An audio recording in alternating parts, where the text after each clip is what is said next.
Hello, heathens, and welcome to Spinning the Wheel podcast with me, your host, Megan Angus, wherein I decide on the fly where I'm going to put emphasis in my speech patterns. Okay. I'm a little weirded out from the heat. I know it's summer, but like hot summer? Okay. Yeah, so there's like 100 fans going in the background, sorry. Or enjoy the white noise buzz. um, we just had our 2-hour class on Lughnasadh. If you have not watched that, that is available for free on my website or on my YouTube channel, Megan Angus. So that means that this week's podcast is actually going to be short and sweet. Yeah, I know. Short for me, right? Okay. But all the same, probably not an hour and a half long. Uh, I'm just going to talk about the lunar phases that we are working with this week, the astrology that we are working with this week, and just one or two holy days and events that I think are really cool that I want to point out. But nearly everything else that's happening this week, we have already talked about either in previous podcasts or in the class that we just had last week. But briefly, let me remind you that in the background, stuff that's already going on, we have the Perseid meteor showers running through August 24th. We have the Delta Aquariid meteor showers running through August 23rd. We have Bonneloo running through August 8th from our Hindu friends. And we still have the last few days of the Celtic tree month of Holly. We are about to move into the next tree month, and we will get into that in just a second. And the other thing that's going on in the background, also from our Hindu friends, is Hindola Ustav, and that is running through August 24th. And like I said, nearly all of these things we talked about in the class or in the last couple of weeks worth of podcasts. So go back and listen to that or watch it if you're interested about those things.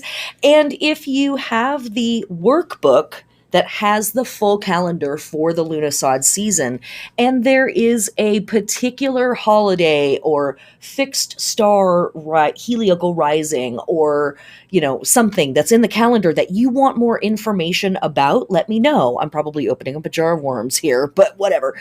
Let me know. Hit me up on Patreon or send me an email through my website and say, hey, I would really love to know more about XYZ. And maybe I will entertain your request. All right. Let's get into what the heck is going on this week. All right. This lunar week starts off. I guess I didn't even say what we are in. I should say that, shouldn't I? This is Lughnasadh season, waning half moon in Taurus, and by some calendars, we are in lunar week 24. Okay. Now, July 31st brings us to the waning half moon in Taurus at 8 degrees.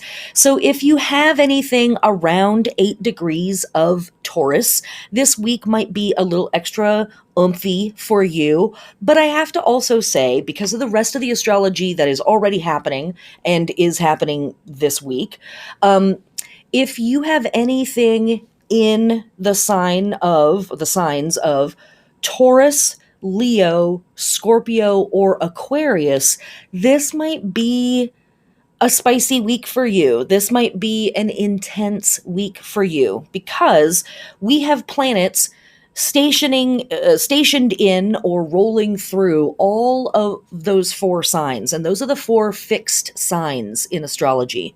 Don't want to go too far afield, but within astrology, the 12 signs that we work with are grouped together in different ways, and one of the ways that the signs are grouped together is by modality. Element is another way. So when we talk about fire signs, right, we're talking about Aries, Sagittarius, Leo. We're in a fire sign season right now with Lughnasadh. But another way of grouping the signs is by modality. And TLDR, modality is kind of like how the signs do what they do, their general sense of, their paradigm, I guess.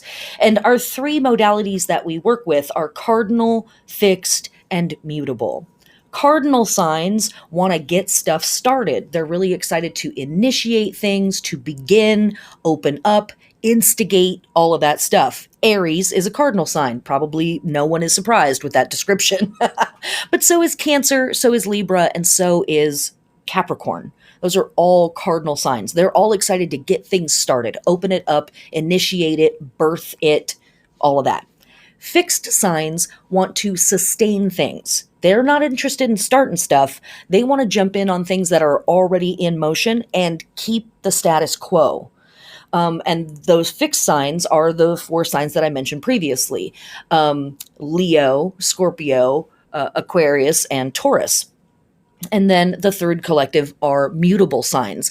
And mutable signs want to come along and add information or subtract information to change the situation, or they want to come through with information about why this situation should end, right? So we have a collection of signs that want to start stuff, we want to have a collection of signs that want to sustain things, and we have a collection of signs that want to change or end or otherwise modify things. Okay, so we are in a moment right now with our astrology that's up in the sky where all of the fixed signs have something going on in them.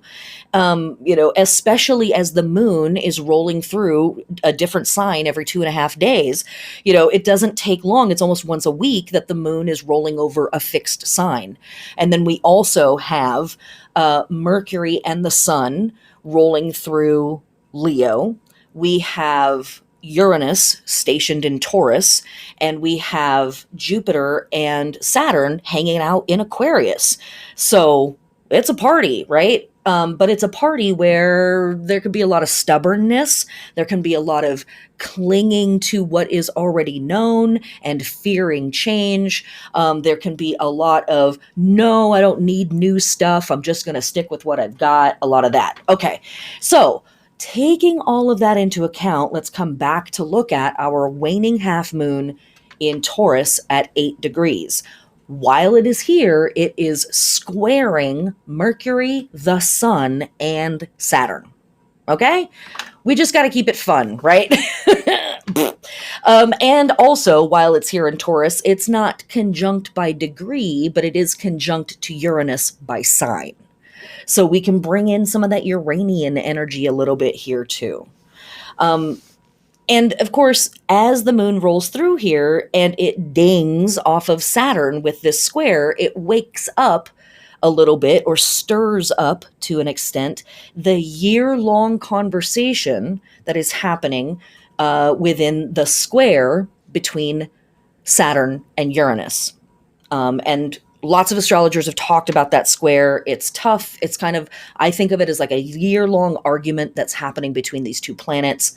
And all of this stuff, when we talk about the astrology, all of this stuff is things that you might see in the world and just be observing it from a very detached place of like, wow, look at that world leader doing that thing the astrologer was talking about. It might be people that are closer to you, friends, families, coworkers. It might be you that's experiencing this stuff, right? Oftentimes it depends on where it hits in our chart, or how much we're paying attention. That too, right? Okay, so all together, collectively, all of this stuff, what we're talking about here is kind of a crisis between wanting to stay with what is comfortable, and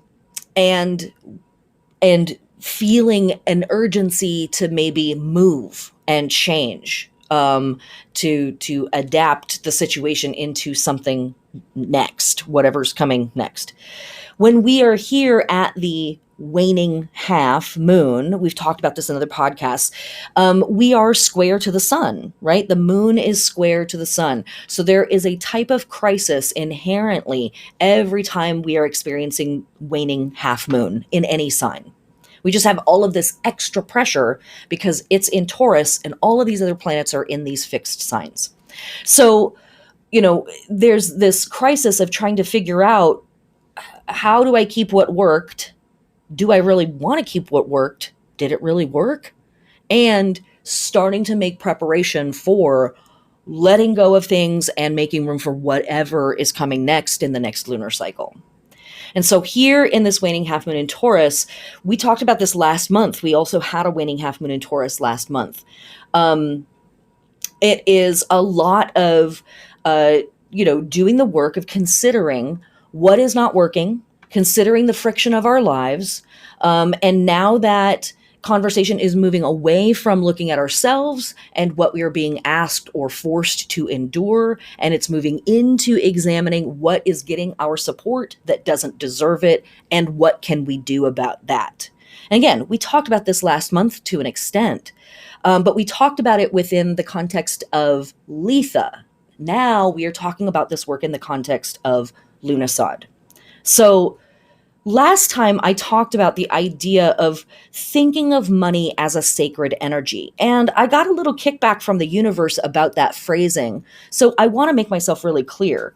I think money is fucking disgusting. I am not excited that it is in the world. I don't think that I think we're going backwards as a species the more involved we get with that type of stuff. Be that as it may, I still live in a world where I have to pay my rent, I have to buy my groceries. I don't like it, but I am going to critique it. And I'm going to also recognize that I still live within it, even if I don't enjoy it. I do not believe in the rhetoric around ideas like law of attraction. I think that a person can work incredibly hard, be earnest, good to the people around them, say their prayers every night, eat their breakfast every morning, and get nowhere in life. And I know that that sounds awful, but it's the truth.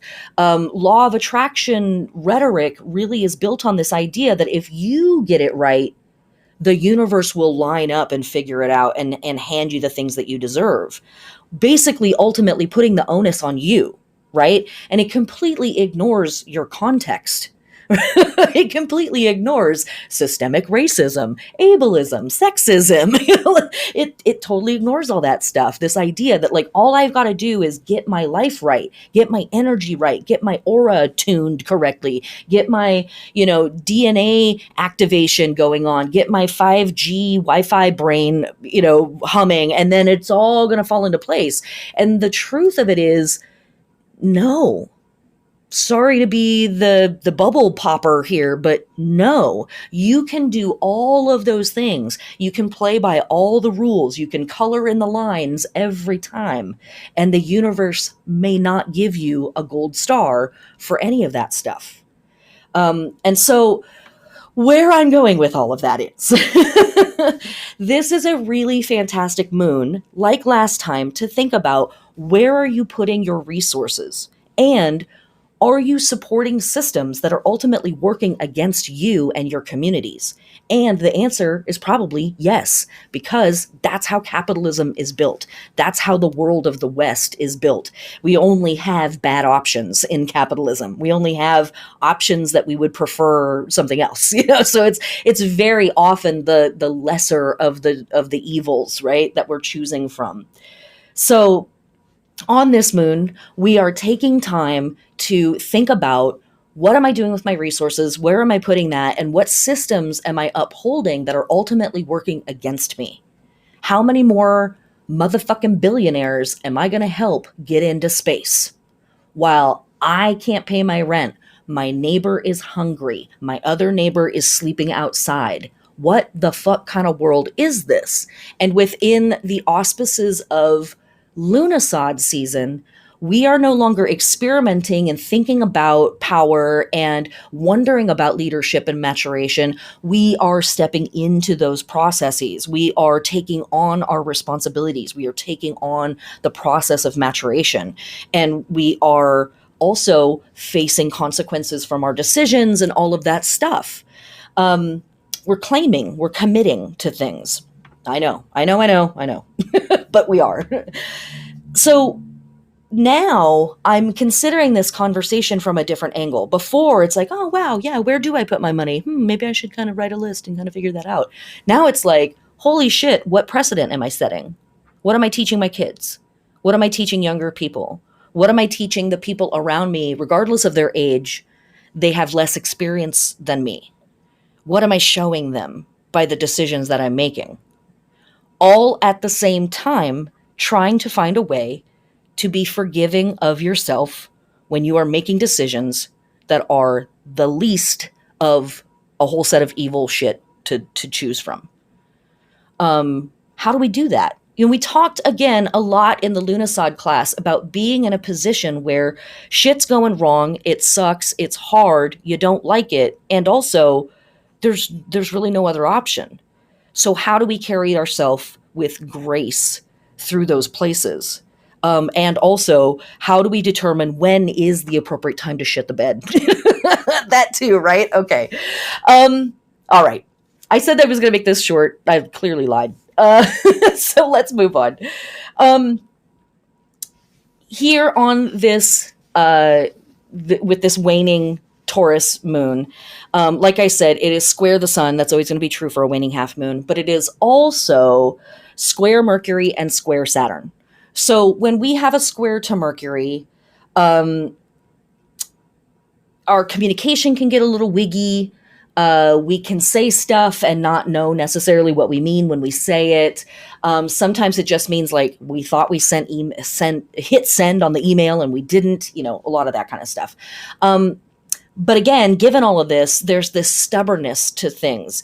So it might behoove you to just slow down a little bit when you're talking about your ideas and listen to yourself and listen for, am I stuck in rhetoric? Am I stuck in old language? Am I stuck in old ways of thinking about money, about energy, about property? Am I afraid of new information around those things? Does new information around this feel too challenging for me today? Maybe it is for you today. That's okay. And when we have squares from Saturn, Saturn, as I've said in the past, often feels like a great big no from the universe. And so a square can feel like a whole lot of friction suddenly coming up, or not friction so much as constraint, and constriction. That's a better word. It's not so much friction because we get fire and heat from friction. Saturn is cold. And so it's way more about constraint with Saturn. And so this square from Saturn, as we're considering all this stuff, where am I putting my money? What are the resources that I'm, supporting that maybe are not supporting me? And I'm talking about this idea of only having bad options under capitalism. Saturn can really put a big black underline under the only bad options part. It can feel real pessimistic. It can feel like there's nowhere to go. I have no way out. There's nothing about this situation that can be changed. This is chiseled in stone. You know, what can I possibly do about this? And, every stone gets worn away eventually by rain or water or wind or something, right? So even the great monuments that have stood the test of time clearly show signs of aging and wear. So when we are dealing with this square to Saturn this week, I encourage you to sit with yourself as unemotionally as you can and witness yourself kind of have a freak out, if you have a freak out this week, over power structures, forms of authority, forms of tradition that all feel very constraining or constrictive, or like a big no, or a this will never change. All of that kind of energy and stuff going on. Sit with yourself. And listen to the pessimistic voice and the phraseology that pessimistic voice uses. Listen to that stuff, because we know that some of these things might be true, but it's only true temporarily. Life changes, things move on, all that stuff. And listen to those parts of yourself that really are convinced there's nothing we can do. It's always going to be like this. And kind of let them have their say, but don't necessarily invest in that voice. And here is why. Because while all of this stuff is going on in the sky, also happening, the Sun and Mercury are sextile the North Node in Gemini. Sun and Mercury both in Leo, and they are sextiling the North Node in Gemini at 8 degrees. The 8th degree marks goodness, and the North Node, its job is, well, one of its jobs is to bring challenging elements into our lives that often on the surface feel like, oh, I can't do that. I can't step to that. That's too challenging. That's too spooky. I'm scared. I'm intimidated. I don't know. I don't think that's for me. And the reason why the North Node brings those elements into our life is to encourage us to grow in the directions that we are scared to grow in, but are a part of our path. So think about all of that stuff together. Here is Mercury, Sun, Saturn having this big argument in the sky, a lot of constriction, a lot of confusion, a lot of divergent information and messages coming through around property and money and what do we do about all of this stuff? What do we do about our stuff? What do we do about our money? What do we do about the physical plane and the way that things are set up right now? The North Node, I think, here is really trying to bring you messages that are challenging, that might feel frightening, that might feel like, oh, I don't know, I don't think I can step to that. I don't know if I can live up to that. And in fact, the universe is like, but wouldn't it be cute if you tried? Wouldn't it be dope if you just did though? I mean, you're never going to know if you don't try. You're never going to find out if you don't give it a shot. It's a little bit of that. It's actually a lot of that. Okay. While we are working with our half moon in Taurus, our waning half moon in Taurus, for our lunar body, we are relaxing, reducing, clearing out, soothing all of our speech and hearing organs, our ears, our throat, our neck, our mouth, our jaw, our teeth, our tongue, all of that stuff. Relaxing, reducing stress, clearing out, soothing, resting, all of that very appropriate. For our plant body work, we are planting, transplanting, or grafting, especially where we want to support below ground growth, root development, all of that good stuff. Okay, let's move on to August 1st and the rest of the week. All right, August 1st, that's Lughnasadh or Lughnasadh or Lammas. It is pronounced a bunch of different ways, also called Loaf Mass and Freyfest or Freyfaxi. We obviously talked about this class for 2 freaking hours in the latest lecture. Go watch it. Click like. Click subscribe. Click all the clicks. Give me the clicks. I drink in your clicks. Okay.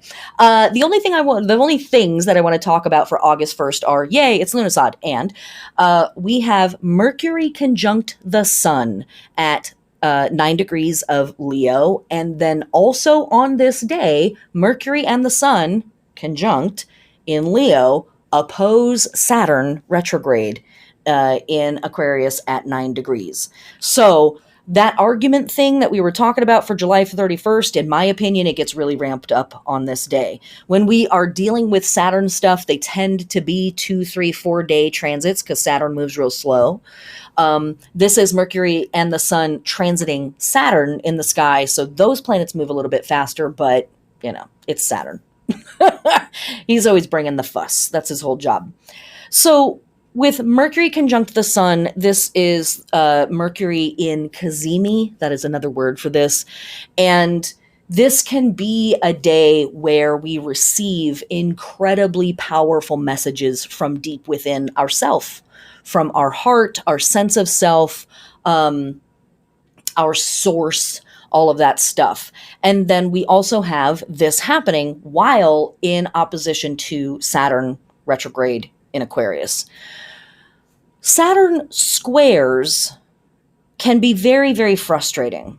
Saturn oppositions in some ways can be even more frustrating because at a square, there still can be some amount of action.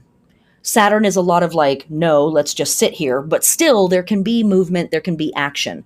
When we have an opposition to Saturn or from Saturn, it can feel like everything has ground to a halt. Like everything has just slowed down and we're just going to sit here for a while.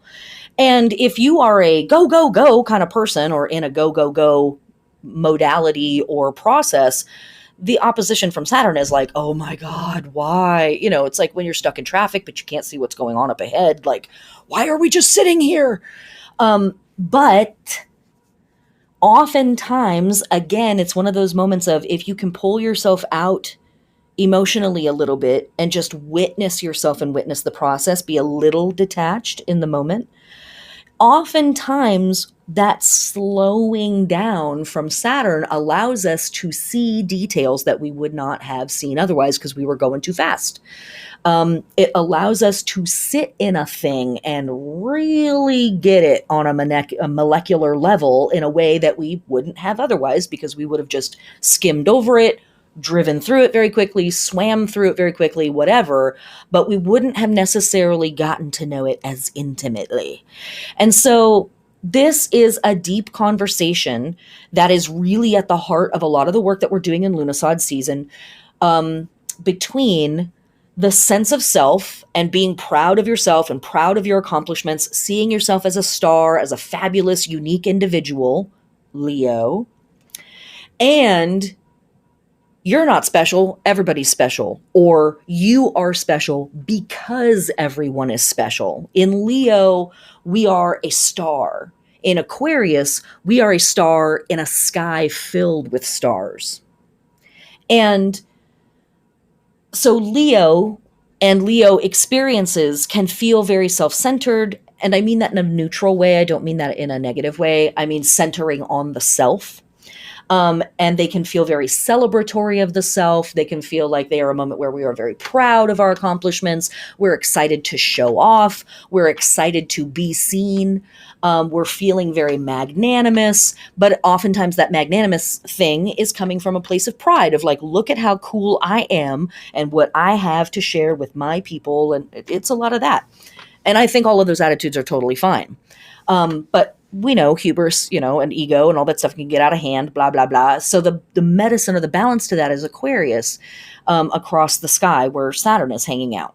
And Aquarius is like, but it's for everyone. Everybody is a star. Everybody can get up on stage and do a thing that's going to be interesting to someone. Everybody is special. Everybody has some dope thing that they're going to bring to the conversation. And so as we move through this particular astrology on the 1st, within the context of it being Lughnasadh season or Lughnasadh or Lammas season, the deep question here is, am I a ruler for myself or am I a ruler for the people? Or both? And how do I do that in a way that's healthy? Where are the places that I need to step out on stage and be acknowledged in whatever way that actually translates for you, right? Where are the places that I need to be seen, where I want to be stroked, where I want to be acknowledged and congratulated and thanked and praised? All of us want that stuff in some form at times in our life. Some of us want a lot of it. Some of us only want a little bit, but we all tend to want it because that's a part of our ego makeup. And so where is it right to lean in on that and be like, check it out. Look at this dope thing I can do. Woo woo, you're welcome. And then where is it right to say all of us have something that we can bring to the table, and it is imperative to the species that we do that. In Lughnasadh season, we are encouraged to step into our leadership roles and step into our maturity. And with Saturn in Aquarius, there is also this, and it needs to be concretized for the betterment of humanity forevermore.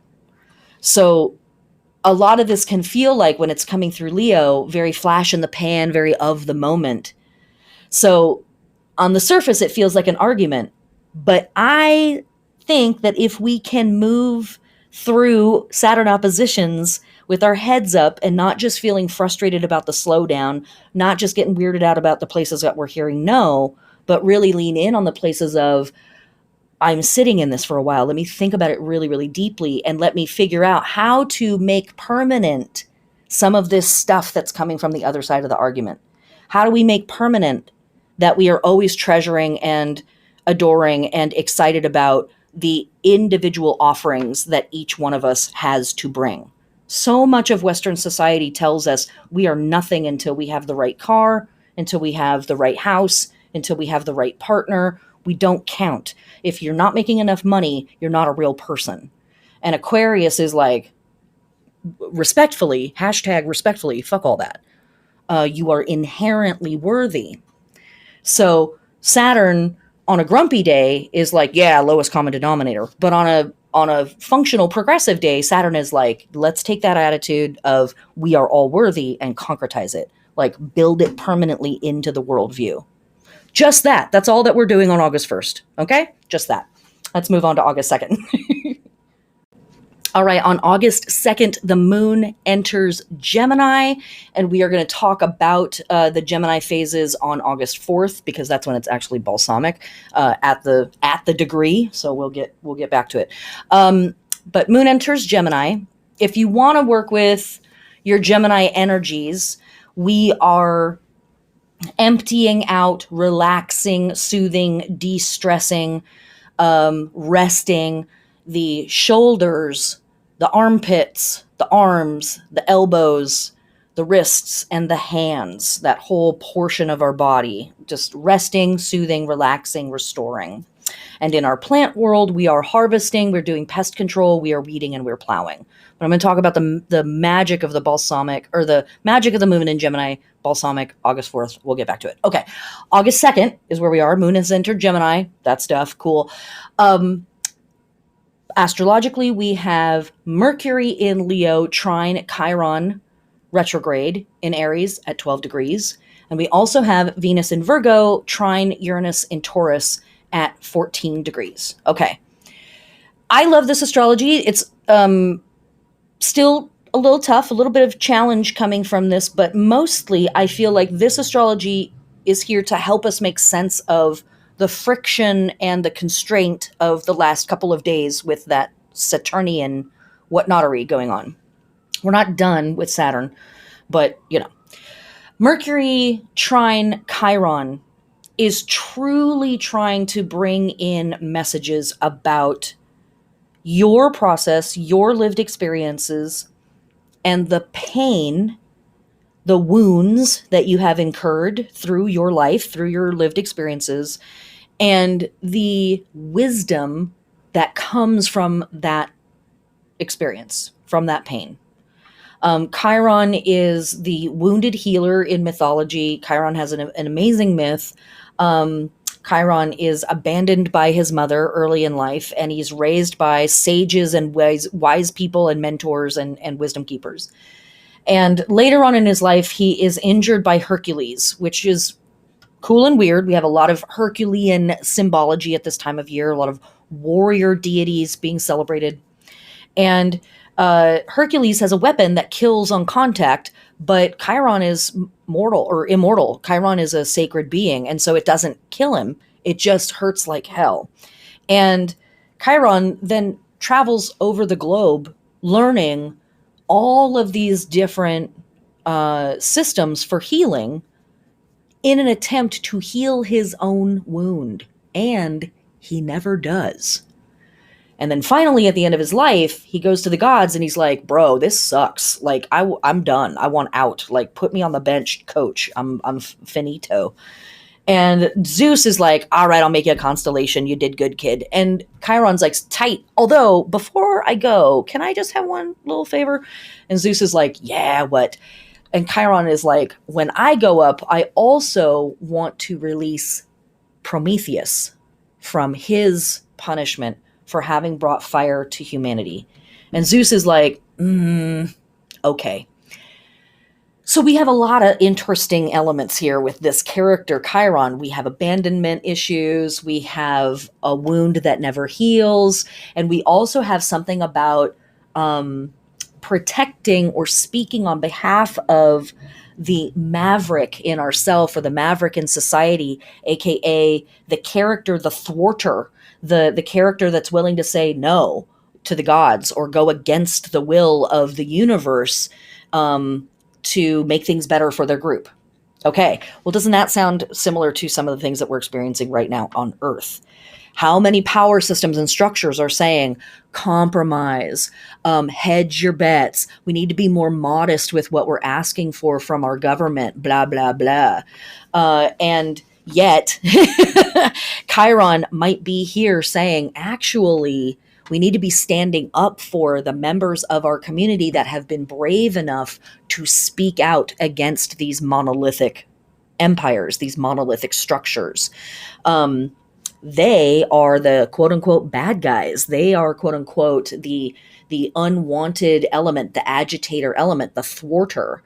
And if you remember a couple of weeks ago, we talked about a very special thwarter, Set, who, is kind of like the definition of going against the grain and saying no and putting a limit on things and stuff like that. So Mercury and Leo trine Chiron, I believe, is really here to try to bring us some information that may feel challenging, that may feel scary, just like the North Node.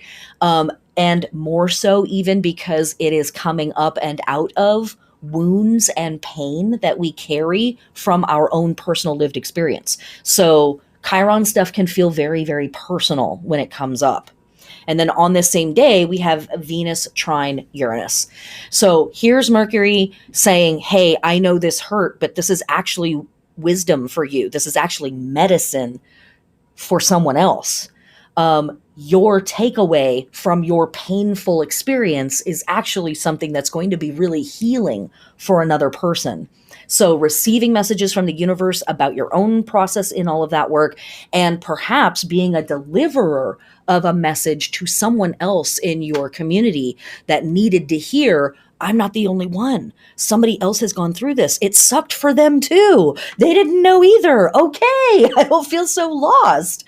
And then with Venus trining Uranus, there is very much this sense of absolutely yes to new ideas, to shocking revelations, to information that is flipping tables. I like to call Uranus the table flipper of the zodiac, because Uranus on the surface seems like he's just rolling in and like causing chaos for the sake of chaos. And we love that. That's cute. But usually Uranus is like, man, this is getting really stagnant in here. We need to like liven it up, shake up the energy, let's go.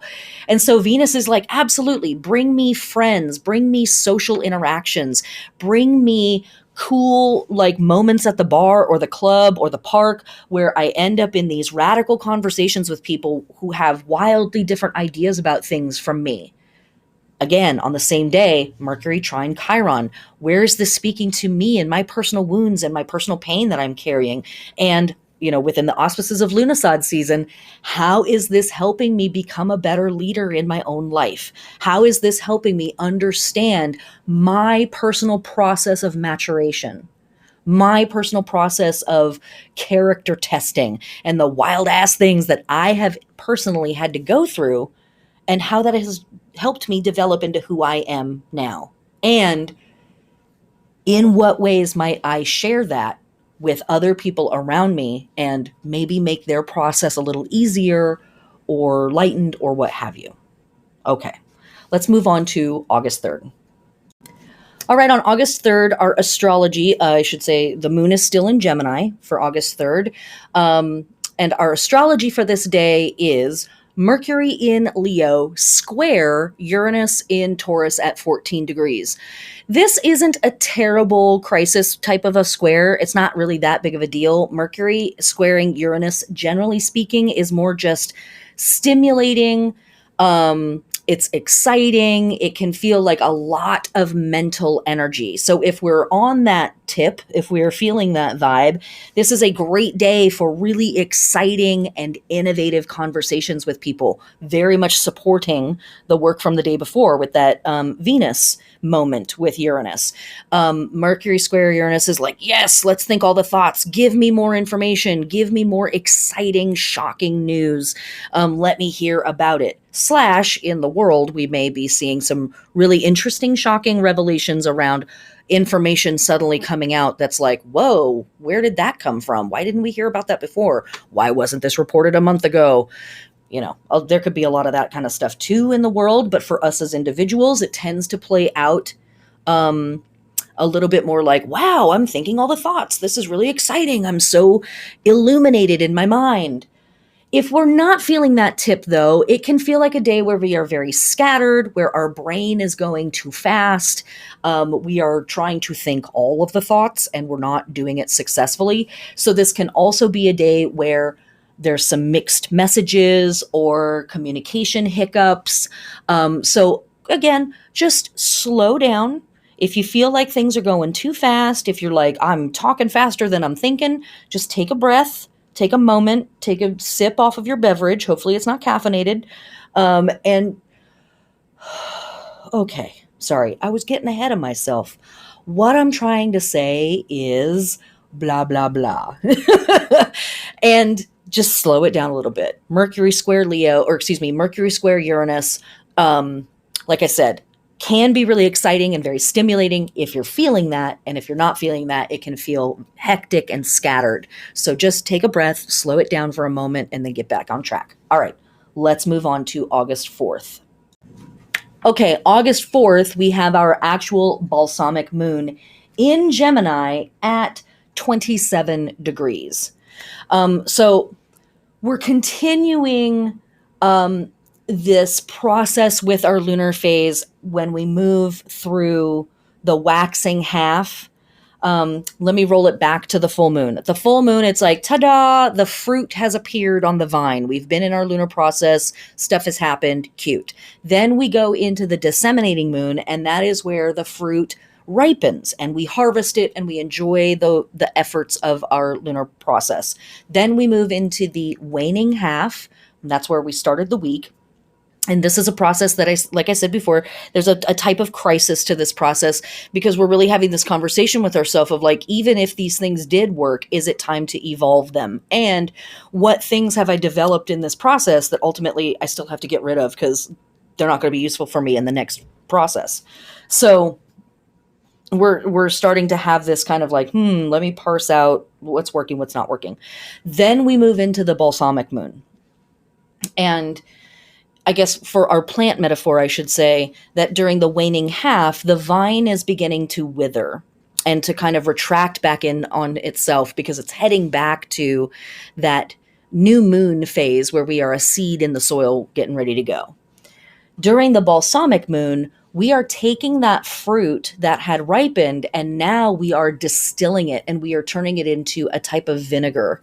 And vinegar is bitter and it's tough, but it has its place and it's such a good medicine. It is such a good helper for cleaning and for doing all kinds of things. It keeps our body and our skin happy.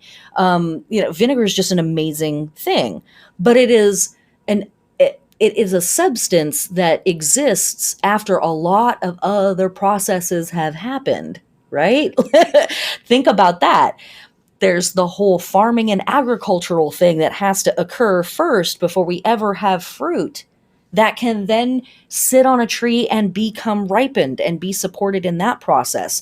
And then we pick that fruit, and some of that fruit we know is going to be saved for yet a further deeper process. And that brings us to here, the balsamic moon. The balsamic moon has a lot of the same type of energy as our waxing crescent. These are the two lunar phases that are on either side of the new moon. And both of them kind of pull from the other world because they really are saying like, wow, the new cycle is really, really close. And so in the balsamic moon, we might be getting a lot of hints from the future. It can be a very divinatory, oracular space. We can have a lot of psychic experiences during the balsamic moon just before the new moon because the future is pulling on us. The future concepts, the future forms of self are there kind of like ephemeral, but they're within reach at this point. And they're like, are you going to pick me? Are we going to turn into this time? What are we doing? Okay. So we are continuing on that distillation process. We move into Gemini, the sign that speaks to our intellect, our communication methods, our devices, our information systems. And by now, I think you know the routine, my heathens. We take a close look at our teachers, our information sources, the things that we think that we know all about or that we completely understand, and we are examining them for outdated information old statistics, FYI pages that need an update on our personal website of the soul, right?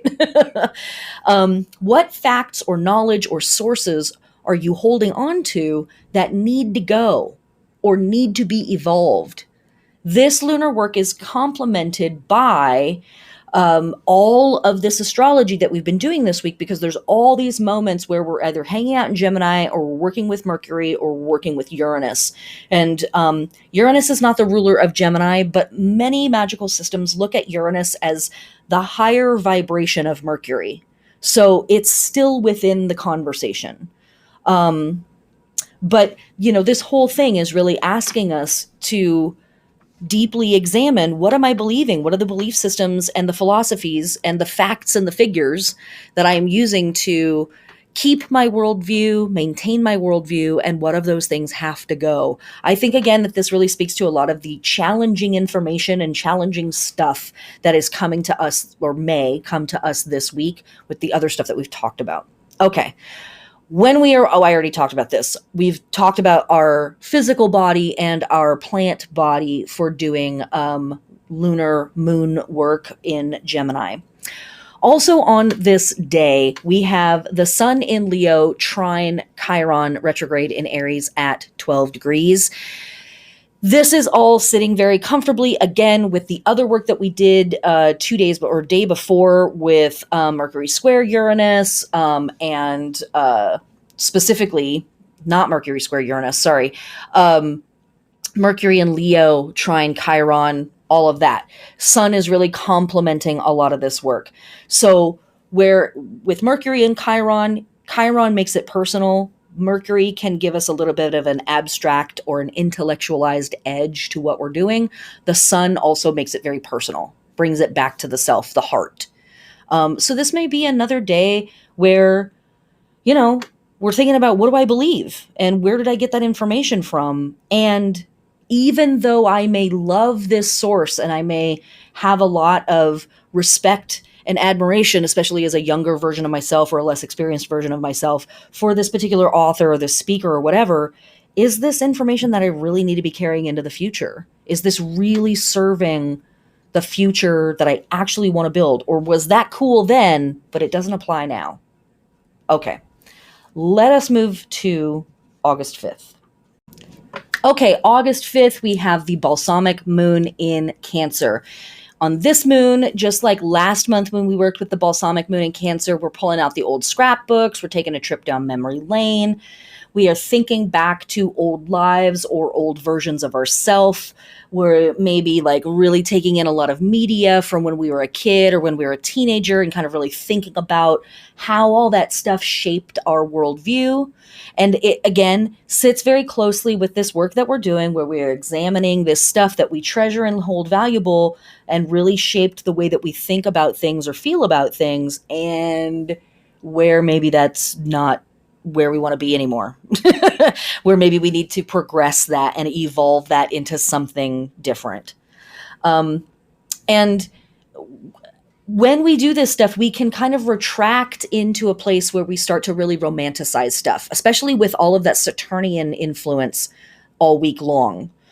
Saturn is like, no, the old ways were best. It was better back in the day. Even if that's total bullshit, Saturn is like, yep, I will totally say that all day long. It was better back in the day. The first 3 albums, I don't listen to anything after that. That's Saturn. That's totally Saturn. And so when the moon moves into Cancer, emotionally, we might want to retract back to a safe space of putting on our rosy glasses and romanticizing things, or choosing to overlook the difficult parts, choosing to overlook the chapters of the book where the author goes off on some really turfy bullshit, right? Or something like that. And so this is we want to like kind of sink back, think about those things, put ourselves back in those places and think about that stuff, and then really kind of think about what needs to be let go of. And if it feels good to do so, you might bring in other people who were there back in the day and kind of make sure that, how do you remember things? What do you think about this author? You read them 20 years ago too. How do you think this work stands up now with the way the world has changed and our new vocabulary? What page are you on with that conversation? I think it's really important to do that stuff. And so, collectively, we want to remember the stories that matter, but we also want to get clear on what stories no longer need to be told. Okay. When we are working with the moon in Cancer as a waning moon for our lunar body, we are relaxing, soothing, relieving, resting the belly, the breasts, and the stomach. Yes, that can also be our digestive organs as well, but definitely like the belly itself, the skin of the belly, the breasts, your visible stomach, all of that stuff, all of that portion of the body. Again, as I always say in every podcast, not a medical doctor. Please get with your trusted health advisor about anything that I have to say on taking care of the physical body in any of these podcasts. Not a medical doctor, doctor of love. Okay. And in our plant world work, we are planting, transplanting, and grafting, especially to support below ground action, just like with Taurus. All right. Also, on this day, with our balsamic moon in Cancer, we have the new Celtic tree month starting, which is the tree month of Hazel. And this will run from August 5th to September 1st. The Hazel moon was known to the Celts as Cole, which translates to the life force inside you. This is the time of year when hazelnuts are appearing on trees and are an early part of the harvest. Hazelnuts are also associated with wisdom and protection. Hazel is often associated in Celtic lore with sacred wells and magical springs containing the salmon of knowledge. And the myths, I should say, around the salmon of knowledge are really, really cool, and I definitely recommend studying them during the tree month of Hazel. This is a great month to do workings related to wisdom and knowledge, like dowsing and divination, dream work, any kind of prophesying, oracling, tarot, astrology, runes, all of that stuff. Very, very appropriate. If you are a creative type, such as an artist, a writer, or a musician, this is a great month for you to get your muse back, find inspiration for your talents, and even if you don't normally do so, write a poem or a song. And we talk a lot about that stuff in the Lughnasadh class as well. This is absolutely a season to develop something and perform it or show it or share it with your friends and family. All right, let's move on to August 6th.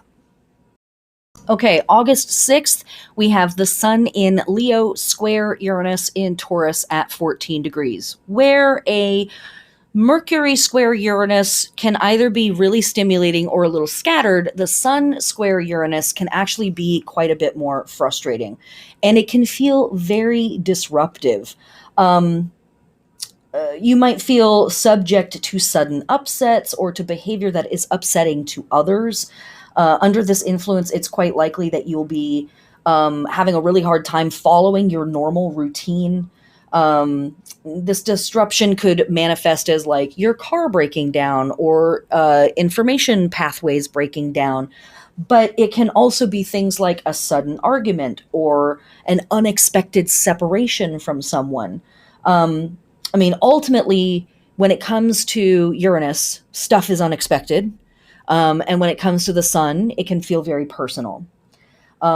So ultimately, what's happening is that we're striving to break down our everyday routine. And that's also really lovely, being here at the very end of our lunar cycle. We are letting go of this routine and we're getting ready for the next one. So we want to be very intentional with that work. If we allow the sun square Uranus moment to be happening just kind of off in our world, whatever, and like, oh, I guess I'm just breaking stuff down and like saying shocking things and having unexpected stuff happen, it can get real chaotic really, really fast. So we want to be present. We want to be as intentional as possible with this let me change up my routine moment. Otherwise, Uranus can sometimes break stuff that we are like, oh, I wanted to keep that. Damn it. That kind of stuff. Okay, let's move on to August 7th. All right, August 7th, the moon enters Leo, and our new moon next week is in Leo. So this is like the last 36 hours or so of the lunar cycle. And just like last month, just like most months, right? I encourage you to take this time for yourself in any way that is possible. I know that we all still have jobs and we have families and we have lives that need to be attended to. We're not going to pretend that that's not the truth just because we're doing witchcraft. In fact, because we're doing witchcraft, we still have lots of stuff to attend to, right? But when we are experiencing these last hours of the balsamic moon leading up to the moon being new, I am always, always, always going to encourage you to find a moment of peace for yourself in whatever way you can. A long shower, a bath with the door locked and a chair in front of it so nobody can get in, right? Like literally alone as much as possible. If you have access to soak in a pool or a spa, that is all very appropriate. It was super appropriate last month when we were dealing with our balsamic moon in Cancer leading into the Cancer new moon, of course, because that's a water sign, very, very big with all of that. But we have lots and lots and lots of river and water goddesses and deities being venerated all through Lughnasadh season. So doing any kind of body of water work around our new moons and our full moons during this whole portion of the year, super potent. Super potent. If you can't, it's okay. Don't sweat it. Go lay on the floor. Go lay on your bed. Go lay in the backyard if you have access to something like that, or if there's a spot in the park where you feel safe that you can just like lay down and be with yourself for a little while. I heavily recommend, in whatever way you can do it, do it. Do it. And while you're doing this, if you do any magical work at all other than just resting and emptying out and being quiet, totally appropriate for the balsamic moon, no matter what sign it's in. But when it's balsamic moon in Leo, reading and pondering the words of leaders that you respect can be really, really potent. This is all about Lughnasadh season, right? Stepping into our leadership, stepping into our maturation, stepping into our sovereignty, whatever that means within your world and your vocabulary. And so here it is, let me go to my quiet place, let me go to my place where I empty out, and let me think about the words that have been given from people who have stepped into their leadership. They've stepped into their sovereignty, they've stepped into their maturation process, and they did it. They claimed it, right? They gripped it. They put their hands on it. Let me read the words and the thoughts of those people. If you do debate or engage in any kind of debate at this time, if you do hang out with people and talk about things, and it kind of gets into a place of like, well, I think this, well, I think that, because of course, as we talked about at the beginning of the podcast, we have this big old fixed sign fucking orgy happening in the sky. And so everybody's like, well, here's my stance and I'm fucking stubborn about it. So figure it out. I heavily encourage you to debate or to engage in debate only from the highest levels of respect for yourself, the highest levels of respect for the ideas that you are espousing, and the highest levels of respect for the person or the group that you are talking to, even if you don't actually respect them. Speak like you do. Conduct yourself like you do have respect for them. And try to do what you can to not reduce the conversation to just bitterness and hate and fuck you. There is a time and a place for telling people to fuck off. Goddess bless. I will always champion you on the day when it's time to look at a motherfucker and tell them to take a hike. I'm holding your hand. My hand is on your shoulder as this happens. I support and believe. But there are also times, apparently, Aries rising, I don't know. But apparently there are also times where being diplomatic about things really helps the situation and not just constantly being on the warpath. This is perhaps one of those times. So if you are dealing with people and you are talking about stuff, right? We've had a whole week of interesting and stimulating information coming to us from all these different angles. Now we might be finding ourselves in a place where we're testing out some of those ideas and the person across from us is like, you're talking about a bunch of crap. Like, this is goofy. What are you saying? approaching that response and approaching the whole situation with respect, dignity, diplomacy, really, I think is maybe another word we could use here, and just saying, I'm taking the high road. I don't necessarily like this person and I don't like the things that they're saying, but I'm not going to drag them today. All right. The other thing that's happening on August 7th that I really wanted to talk about is the heliacal rising of the fixed star Dub, or Dub. Now, the traditional name of Dub comes from the Arabic word for bear. And Dub is, in fact, a star in the constellation, the Great Bear, or the Greater Bear. The original phrase for this star, and please forgive me, my Arabic speaking friends and listeners, Zar al-Dubal Akbar, which means the back of the greater bear. Another traditional name is Ak, which means the eye. And that's all very interesting, right? Okay, cool. Why are we talking about a fixed star connected to the constellation Bear, though? We tend to only talk about the fixed stars that are connected to the 12 constellations of the zodiac. Well, I'll tell you why. Because also on this day, we have the Feast of Volos's Beard, or Velus's Beard. And this is a Slavic festival that comes to us from approximately 5th century, 6th century, back to 8th century BCE. And Velos is a underworld deity, an underworld god that also is connected to the harvest, and was often depicted as a great black bear.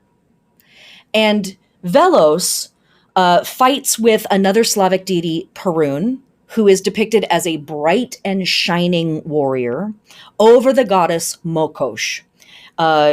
The goddess Mokosh comes in a couple of different forms, and in her light surface world, bright, happy vegetation goddess form, she is Lara, and she is married to Yarilo. Yarilo is like the bright and shining version, sun god, vegetation god, who then sort of, in some stories, becomes Perun. And Lara continues to stay with him and matures, and then at some point, Perun and Volos fight, and Volos takes Lara into the underworld, where she becomes Mokosh, the wet soil of the bog and the boggy earth. Now, all of that stuff is really, really cool. What I think is very interesting, side note here, the Feast of Volos's Beard specifically is connecting to all of our John Barleycorn and all of our other grain vegetation symbolism that we are seeing. His beard is literally the wheat, the rye, the grains. And so his beard is being shaven, his head's being cut off, right? We talked about all of this symbolism. So this is one of those holidays that really dials in the symbolism for us. Volos is often depicted as a bear. So on this same day as Volos's festival, we have the fixed star rising of one of the main stars in the constellation of Bear. And what I thought was very, very interesting is that this star is called Dub, and we talk a whole hell of a lot about the Irish god Crom Dub, the great dark crooked one, who is an underworld deity that represents vegetation gods after the harvest as the grain that is being cut. And on this day, solar Lughnasadh. And so this is the day that we in our orbit hits the actual halfway mark between summer solstice and fall equinox. Can't make this stuff up, guys. Although, as we like to say here on the podcast, I'm sure it's just a coincidence. All right, you guys, that is the week. And I said I was going to make it short, and I still think this is about an hour long. So there you go. I am unstoppable, even unto myself. Our lunar phases that we're working with this week run from Taurus through Leo. We are going waning half into balsamic. And our astrology for this week, Let me check my notes quickly. We are starting off with the Sun and Mercury in Leo sextile the North Node on the 31st. On August 1st, we have Mercury and the Sun conjunct in Leo, opposing Saturn retrograde in Aquarius. On the 2nd, we have Mercury trine Chiron retrograde, and we have Venus trine Uranus. And then on the 3rd, we have Mercury square Uranus. On the 4th, we have the Sun in Leo trine Chiron in Aries. And then on the 6th, we have the Sun square Uranus. And on the 7th, the moon moves into Leo, bringing us into our last few hours of this particular lunar phase before we have the new moon in Leo next week. That's it. I love you guys. I love you, heathens. Take care of yourselves. Don't be scared, or be scared and do it anyways. Is really kind of the theme for the 20th century or 21st century. I think it's like, don't be scared. No, shit your pants. It's fine. It's really frightening out here. Things are pretty hectic. And do it anyways. All right, that's it. I love you, heathens. Have a good night, day, whatever you have. Have a good one. Bye.